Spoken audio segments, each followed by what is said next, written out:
Hi friends, welcome back to Sri Vidya cooking logs and home tips. ఈరోజు మన ఛానల్లో గుమ్మడికాయ కర్రీని ఏ విధంగా ప్రిపేర్ చేయాలో చూద్దాం.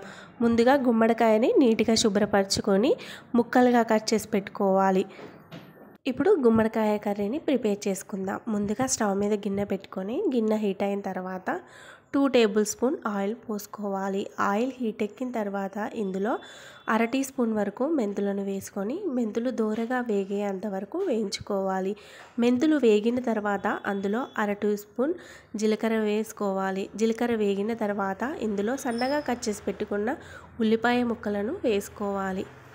ఉల్లిపాయలు త్వరగా మగ్గడానికి కొద్దిగా సాల్ట్ను వేసుకొని వేయించుకుంటే ఉల్లిపాయలు త్వరగా మగ్గిపోతాయి. అలాగే ఇందులో కొద్దిగా కరివేపాకును కూడా వేసుకొని చక్కగా కలుపుకోవాలి. గుమ్మడికాయ కర్రీ తినడం వలన రోగనిరోధక శక్తి అనేది ఇంప్రూవ్ అవుతుంది. ఈ గుమ్మడికాయ కర్రీ వలన మన ఆరోగ్యానికి ఎంతో మేలు చేస్తుంది.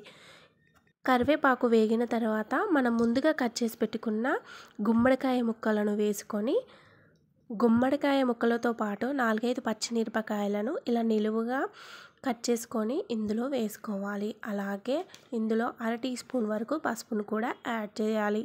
సారీ అండి, నేను చెప్పడం మర్చిపోయాను. ఉల్లిగడ్డలు వేగిన తర్వాత అందులో 1/2 టీ స్పూన్ అల్లం వెల్లుల్లి పేస్ట్ యాడ్ చేసుకోవాలి. నేను వీడియో స్కిప్ చేశాను.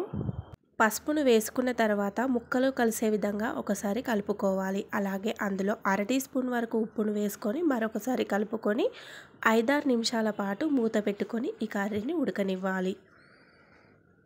5-6 నిమిషాల పాటు ఈ కర్రీని లో ఫ్లేమ్లో ఉడికించుకున్న తర్వాత మూత తీసి ఇందులో 2 టేబుల్ స్పూన్ కారాన్ని యాడ్ చేసుకుంటున్నాను. ఈ కర్రీ స్పైసీగా ఉంటేనే టేస్ట్ చాలా రుచికరంగా ఉంటుంది. కారం వేసుకున్న తర్వాత చక్కగా ముక్కలు కలిసే విధంగా కలుపుకోవాలి. కలుపుకున్న తర్వాత ఇందులోనే రుచికి తగ్గట్టు ఉప్పును యాడ్ చేసుకోవాలి. ముందుగా మనం సాల్ట్ని అక్కడక్కడ యాడ్ చేసాం కాబట్టి ఇక్కడ నేను కొద్దిగా సాల్ట్నే యాడ్ చేసుకుంటున్నాను. రుచికి తగ్గట్టు ఉప్పును వేసుకున్న తర్వాత ఒకసారి కలుపుకొని ఇందులో 1 గ్లాస్ వాటర్ని యాడ్ చేసుకుంటున్నాను. వాటర్ని యాడ్ చేసిన తర్వాత ఒకసారి చక్కగా కలుపుకోవాలి. ఇందులోనే 1/2 టీ స్పూన్ వరకు బెల్లాన్ని యాడ్ చేస్తున్నాను. గుమ్మడికాయ కర్రీలో బెల్లం యాడ్ చేయడం వలన కూర మరింత రుచికరంగా ఉంటుంది. 1/2 టీ స్పూన్ బెల్లము అలాగే 1 టీ స్పూన్ నువ్వుల పొడిని కూడా వేసుకొని ఈ మిశ్రమం మొత్తం కలిసే విధంగా కర్రీని ఒకసారి కలుపుకోవాలి.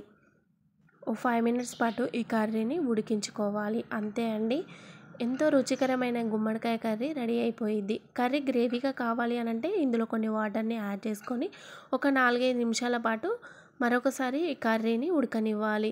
ఈ కర్రీ ఉడికిన తర్వాత ఇందులో కొద్దిగా కొత్తిమీరను వేసి స్టవ్ ఆఫ్ చేసి సర్వ్ చేసుకొని చపాతీ పూరి కాంబినేషన్తో తింటే చాలా టేస్టీగా ఉంటుంది. ఎంతో సింపుల్గా ప్రిపేర్ చేసుకునే ఎంతో ఆరోగ్యకరమైన ఈ కర్రీని మీ ఇంట్లో కూడా ట్రై చేసి ఏ విధంగా వచ్చిందో కామెంట్ చేయండి. ఈ వీడియో కనుక మీకు నచ్చినట్లయితే లైక్ చేయండి. అలాగే మీ ఫ్రెండ్స్కు షేర్ చేయండి. ఇప్పటివరకు మన ఛానల్ని సబ్స్క్రైబ్ చేసుకోకపోతే ప్లీజ్ ఫ్రెండ్స్ సబ్స్క్రైబ్ చేసుకోండి. Thanks for watching video.